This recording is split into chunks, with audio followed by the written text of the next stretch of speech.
Well, hello again, and so at last the preamble is over. In a few moments, the 71st Academy Awards ceremony gets underway, and one by one, the winners will emerge. Well, with me now to comment on the night's events as they unfold is David Ansen, film critic of Newsweek magazine. Good to have you here again, David. It's nice to be here. Now, what do you think about the prospects now? It's much more open than last year. Yeah, it's a really interesting year. I mean, for the first, all the years I've been covering the Oscars, I can't remember a race that was this close, where so many categories are really up for grabs. All the experts are predicting different people will win the acting awards. So I expect there's going to be some surprises tonight. Well, I hope so. I mean, there weren't any last year, except maybe James Cameron coming on to proclaim himself the king of the world. I don't think that'll happen this year somehow. No, I don't think so. I think it's going to be scattered between Private Ryan and Shakespeare in Love and Life is Beautiful. They're all going to win some awards tonight, I think. Yeah, Life is Beautiful looks to be the dark horse. I mean, it could end up with just one for Best Foreign Film, or it could end up with 4 or 5, couldn't it? 3 or 4, I think. You know, I think Benigni is a very strong contender for Best Actor. Yes. You know, he's proven very popular in Hollywood. He's kind of charmed the pants off this town, and I think a lot of people are going to vote for him just to see what he'll do up on stage tonight. You know? Yeah, well, that'll be an act in itself. And I've seen him accepting awards in the past. Right. It upstages everything else. Yeah, it's a little bit like Robin Williams last year. They wanted to see what he'd do if he won. Yeah, now, do you think sentiment might come into it this year with people like Nick Nolte? Well, Nolte is very well liked, but I think his chances are really hurt by the fact that he's in a rather obscure and very depressing movie called Affliction, which I think a lot of people probably haven't seen. They'd like to vote for him, but I think they'd like to vote for him in a more mainstream movie, like The Prince of Tides, for which he was nominated last time. David, thanks for that. But now it's over to the Dorothy Chandler Pavilion for the 71st Oscars. Well, nice to have you back. Well, there you are, David. Sentiment is not dead in Hollywood. It isn't dead. We thought it was when Lauren Bacall didn't win a couple of years ago. Right. I guess the worst surprise of the evening, really. Well, is it a surprise? I suppose Billy Bob Thornton was the hot favourite, wasn't he? He was a bit of a favourite. This was a very close race, and everyone was predicting somebody else. A lot of people were predicting Ed Harris, and a lot of people were predicting Coburn. But there was a feeling that the film was maybe too bleak, and not enough people saw it. But I think this is perhaps a good sign for Nick Nolte's odds in the Best Actor could well be. He must have perked up a lot when he heard that. I think so. But actually, Coburn would have been my choice anyway, I think, because apart from the fact, he's 70 years old, he hasn't been very well there. He's been around Hollywood all his life. Right. And I think this was probably the best performance he's ever given. I think it is. It's a very scary performance in the best sense. He's playing an alcoholic tyrant of a father, and he just is blood-curdling. Yeah. Well, yeah, I mean, maybe this augurs well for more surprises later on, because, as I said, Thornton was definitely the hot favourite coming in. He was. He had practically a leading role. Yeah. So we'll see. Maybe supporting actress will be. Yes, indeed, because we've got the now familiar scenario of 1 American and 4 non-Americans. Right. And as I've repeated ad nauseam in the past 5 occasions when that happened, the American always won. Now, is it going to happen again? I think it might. Yeah. But Kathy Bates, I was talking to yesterday, and I said, "What do you fancy your chances?" She said, "I think I've got a shot." Yeah, she has a shot because she won the Screen Actors Guild Award, which is often an indication. Yeah. But I think there's a lot of sentiment in favor of Judi Dench, and there's even some support for Lynn Redgrave, who can't be counted out. But Dench has a feeling that she really deserved the award last year for Mrs. Brown, and I think she's going to get a number of votes for that, even though her performance in Shakespeare in Love is only 8 minutes long. Most people, when they hear that, are surprised because it feels as if she's in the movie for about a half an hour. It's such a large and commanding performance. Yeah, somebody described her as an archer who only had a few arrows but hit the target every time, and I think that was a great performance she gave there. It really is. So yeah, I'd be delighted if Judi won. When we soon find out, because coming up any time now, the award for Best Supporting Actress. British victory? We'll see. Well, welcome back. David, what do you reckon that John Glenn thing was all about? It's an unscheduled addition to the programme. Yes, I really don't understand where that came from. As you saw, these very noble people were responsible for some very bad films. Oh, absolutely.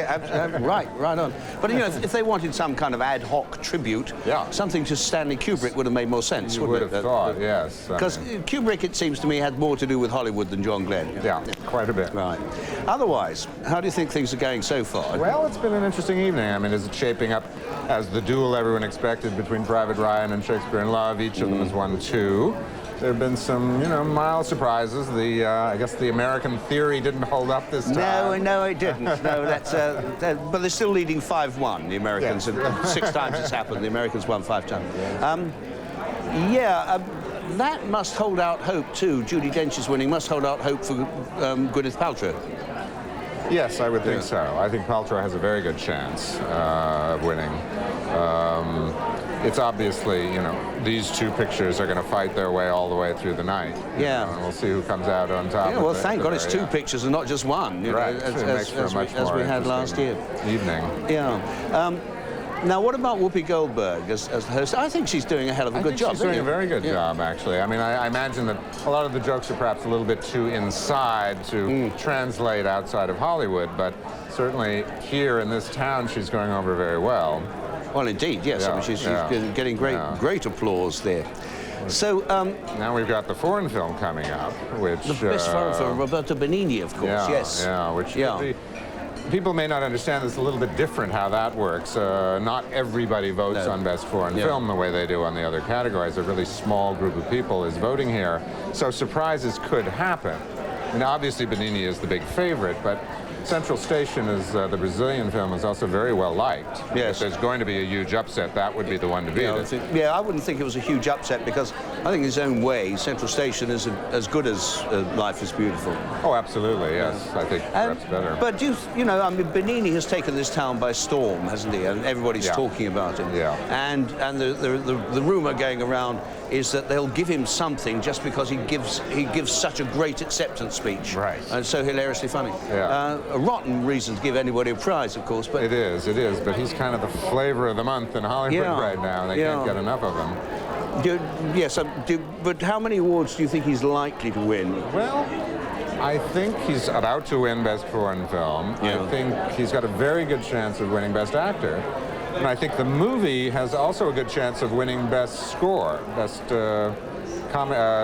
Dramatic Score. Yes. But of course, yes, it's also up for Best Screenplay as well, isn't it? Best Original I'd be Screenplay. very surprised since it's not in English. And it's up against Shakespeare in Love. Absolute travesty. But now, let's see whether Life is Beautiful really does win the award for Best Foreign Language Film. Welcome back again. That plea of Norman Jewison's of find stories.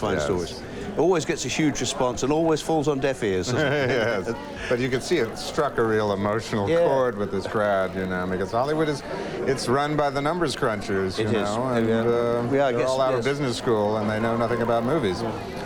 Now, what about where we are so far in the Oscars? It's an interesting race building up, isn't it, between Shakespeare in Love and Saving Private Ryan. They've each got 3 awards so far. But you feel there's a particular significance, in where the Film Editing Award went, which went to Ryan. It's often the case that the film that wins film editing ends up winning Best Picture. There's exceptions to that rule, but it's one that people have always looked at for kind of an early clue to the big award. And I think it had to go to Ryan, if only because of that bravura battle scene that opens the film, which is one of the most extraordinary pieces of filmmaking this year, that 20 minutes. Oh, Lord, yes. Yeah, I mean, I sometimes feel that it was that 20 minutes that won all the nominations, not the rest of the story. Although, indeed, it was an enjoyable film. Yes, there's other very strong things in it, but the movie's almost a little bit schizophrenic. That's sort of one movie, and then a whole other movie begins once that sequence is over. So we got 3 for Shakespeare, 3 for Ryan, 2 for Life is Beautiful. Life is Beautiful. It's hanging in there. And one of them didn't go to Roberto Benigni. Right. Although his reaction, I thought he was going to come up and get it himself. Yeah, I know. I mean, that acceptance speech of his. Yeah, you know. it's pretty extraordinary. It's going to be interesting to see if he does get the Best Actor award. How does he top himself? You know, is he going to climb over all their heads to get to the stage? Trust me, he can do it. I saw him pick up 2 awards at the European Film Awards, and he topped himself the second time. You know, I mean, I'm sure he can. but that leaping down the arms of the... I've never seen anybody do that before. Yeah, it's pretty extraordinary. Anybody else up for that would have fallen over. But that is the big one coming up next, isn't it? The Best Actor award. Benigni in with a very good chance, you think? I think he's got an extremely good chance, especially because he won the Screen Actors Guild Award. Yeah. And because, as you can see, Hollywood is in love with the guy. Sure. But if he, it would be the first time since Sophia Loren that an actor who wasn't speaking English got an Oscar. She won it for 2 women back in 1960. That's right, yes. So there's definitely precedent against him. But it's a very interesting race this year because you can make good arguments for at least 4 of the 5 for winning. There's a strong feeling that Nick Nolte is long overdue. Well, yes, and he's very good. He's very good. It is one of the best things he's done for a very long time. I think so. I mean, I think he deserves an Oscar, but so does Ian McKellen. Ian McKellen, I think, brilliant. Giving, I think, the best screen performance of his career. And we can never forget, we are forgetting Edward Norton at the moment, but we must never forget Tom Hanks because he's a perennial favourite round here, isn't he? And it's a very subtle and touching performance, and not like anything he's done before. But the question is, will the fact that he's already won 2 Oscars work against him? Is there a feeling that, well, enough is enough? He's been well honored. Because I don't think any actors have ever won 3, have they? I don't think so, no.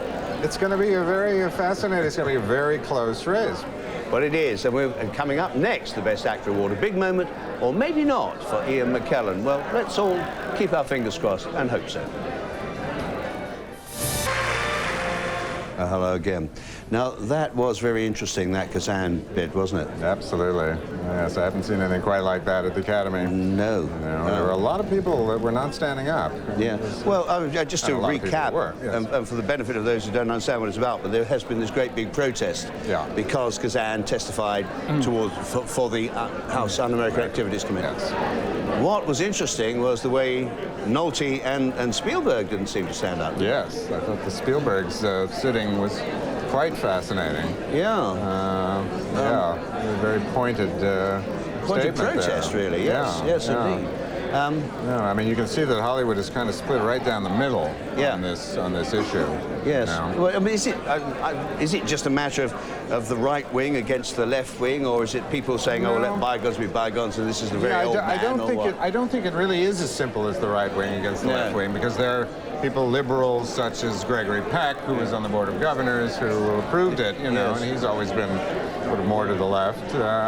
It doesn't break down. You saw Kurt Russell standing up. I mean, he is to the right, but it goes all over the place, really. Yes, well, Beatty's standing up, and I'd have thought Beatty was left of centre. But of course, his career was so inextricably linked with Kazan's, Splendor in the Grass, and he really sees him as the man who broke him into movies. It was a great personal debt to him. Of course, up to a couple of days ago, there was a rumor that the Academy was going to give this honorary Oscar to Kazan during a commercial break. Well, I'm glad that turned out to be untrue, because that would have been a very cowardly thing to do, wouldn't it? Outrageous. Yes, it certainly would. But yeah, I mean, that's actually a quiet moment of high drama, I thought, right there. Absolutely. And you can see it's a strange award, because usually they give this award to somebody who hasn't won Oscars. They give it to a Howard Hawks or a Jean Renoir or an Orson Welles.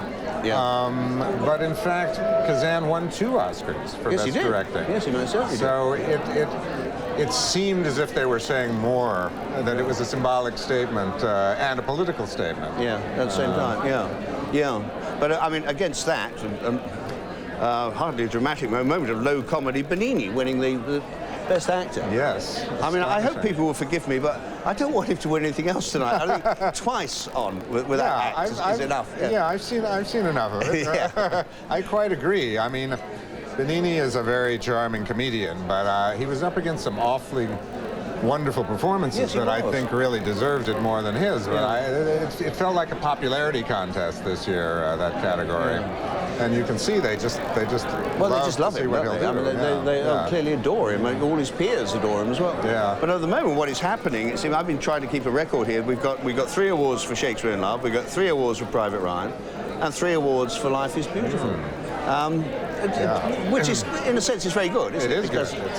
It's very evenly spread out. Yeah. But now we sort of coming into the home stretch. And Yeah, down we to the are, aren't crunch we? where there's some really. Yes. My hunch is that we've seen all that Life is Beautiful is going to get, unless there's some huge surprises. It's still up for screenplay, it's still up for picture, it's still up for director. Yeah. But it's now these 3 go head to head. And we'll see who remains standing at the end. My feeling, I don't know, I have a sort of hunch that it's Ryan that's going to go leaping ahead with the cinematography, the director, and, you know, the big-ish. I think so. I'm not sure about cinematography. I think that's the one place that The Thin Red Line could win. Ah, yes, I was overlooking that. Yeah, that was very good. Yeah, it was, and it was very beautiful. And the Academy tends almost to vote, which is not to denigrate the work that John Toll did, but they often vote for the scenery and not the cinematography. Yes, indeed, they do. Yeah. And, well, actually, this pretty well the cinematography. Oh, I'm sorry. I think we have to go right back to Oscar because the Costume Design Award is coming up now, and there's strong British interest in this one. Hello once again. I find it surprising that Stanley Kubrick didn't figure at all in well, that. Do you think they're going to do I can something only special? assume that they're doing a special tribute to him. I think certainly. He deserves that. No excuse if they don't. Absolutely. No, we'll boycott the whole ceremony next time. Best Actress now coming up. Yeah. Suddenly a thought occurs to me after Benigni has won for Best Actor. What if Fernando Montenegro won for Central Station? that really would create a precedent, That would be a wouldn't first. It? Yeah. Yes, 2 foreign language performances. Yeah. Well, I think she's in the running, but I think performance, isn't it? A very good performance, very good performance. But I think the front runners are in the 2 costume dramas: Gwyneth Paltrow versus Cate Blanchett. Yes. And usually I would favor the dramatic performance, which would be Elizabeth, but because usually they don't honor comic performances. But this year, a lot of rules are being broken. And I think the popularity of Shakespeare gives Gwyneth Paltrow a slight edge. Yes, I would have thought so. And also, yes, you're quite right. The rules are being broken because Benigni was at least half a comic performance, wasn't it? And actually more than that. More than half, yeah. Yeah, so, I mean, what does that augur for Best Film? Because he's up for that as well, isn't he? And, he is indeed. They very rarely give that to comedies. Very rarely. Yeah. Not since, I think, Annie Hall. No, I think you're absolutely right. 20 years ago. Yeah. Now, the other things that are coming up, they're very interesting soon, are the screenplay adaptation and the original screenplay and Best Director. Now, original screenplay, it'd be a travesty if it doesn't go to Tom Stoppard and Mark Norman, I think. And I'm sure. Not speaking, of course, as a Brit. I mean, no, I think absolutely that they deserve it and that they're going to win it. The other one is a very close call. It's going to be fascinating to see if they give it to The Thin Red Line, which I think would be outrageous because it doesn't have a screenplay. It's a very good point. It doesn't, does it? It's a good film, but not because of its screenplay. It doesn't deserve that nomination. It deserves other ones. But I'd like to see The Gods and Monsters Are Out of Sight win that. It's going to be very interesting. It's almost impossible to predict. It'd be nice for Gods and Monsters to win something, wouldn't it? Because there were 2 very good performances which were honoured with nominations. But, you know, this is the only other chance it's got, basically, isn't it? It's a very literate, smart screenplay. And then, well, cinematography, we've already discussed that, but again, you think that's... I think it may go to The Thin Red Line. Okay, well now Best Screenplay and Best Director are coming up soon, so let us go back to the ceremony. Well, welcome once again. Taking things in chronological order, more or less, David, that was a remarkable performance by Gwyneth Paltrow, I thought. Really? It ranks along with Tom Hanks and... Talk about leaking. Talk about leaking, But I can't think why she didn't thank you and me. She seemed to thank everybody else who'd ever lived. Well, there's always got to be one of those. You know, the Oscars wouldn't be the Oscars without sort of shameless emotionalism. Yes. You know, you'd be disappointed if they were too tasteful. I agree. But on top of Roberto Benigni, we really had a full ration. We're pretty over the top. I mean, I love Stoppert's remark about I was feeling like Roberto Benigni inside. Yes. Well, it's that British reserve, you know. We like to keep everything calm. I think, as I'm sure you will agree, that the award for directing to Steven Spielberg kind of gives the game away as to where the Best Picture award is going to go. I would think so. I mean, there certainly have been instances where director and picture are not the same. Yeah. So I'd still hold out a little bit of hope for Shakespeare. Yes. But I think clearly at this point, Private Ryan is the favorite, although Shakespeare has in fact won more Oscars up to this point. At this moment, yes, Shakespeare in Love has actually won 6, which is not bad out of 13 nominations. Ryan has now won 5, and I think we can assume that a 6th is on its way. Yeah. But it's been a nice split, hasn't it, this year? It has. It's been very evenly divided. Yes. And, a couple of minor surprises along the way. I think the James Coburn right at the beginning of the evening was a bit of a surprise. Yes, that did surprise you, that surprised one, me, yes. Yeah, I think the one that surprised me most of all was Benigni, Roberto Benigni for Best Actor. Yeah. I would have been surprised a couple of weeks ago if you told me he was going to win, but I actually thought he was going to. Well... Yeah, yes. Reading the tea leaves, it seemed like that was the direction things were going in. And, well, yeah, indeed. So, and also, of course, nice, fairly modest acceptance speech by Spielberg. No ranting about being the king of the world, but one would hardly have expected that from him, I think, would you? No, not from Spielberg, since he is, in fact, the king of the world. Yeah, well, he is the king of the world. It's interesting that he was the one chosen to deliver the eulogy to Kubrick. Yeah, I imagine he probably, asked to do that himself, because I know he revered Kubrick. It's amazing the way he's come up from the guy who was overlooked when The Color Purple got 11 nominations and he, the director, didn't. He didn't and get now any, he is Hollywood, isn't he? He is Hollywood. There was that quip by Whoopi Goldberg early in the night about Hollywood protocol. He leaves and then everyone follows. Yeah. And he has been anointed tonight. Yes, he has. It's quite interesting. And of course, I mean, not only his Oscars, his Oscar and another one coming for Private Ryan, but of course the documentary he was the executive producer of about That's right, yeah. There's been, which indeed, like Life is Beautiful, was a film about the Holocaust.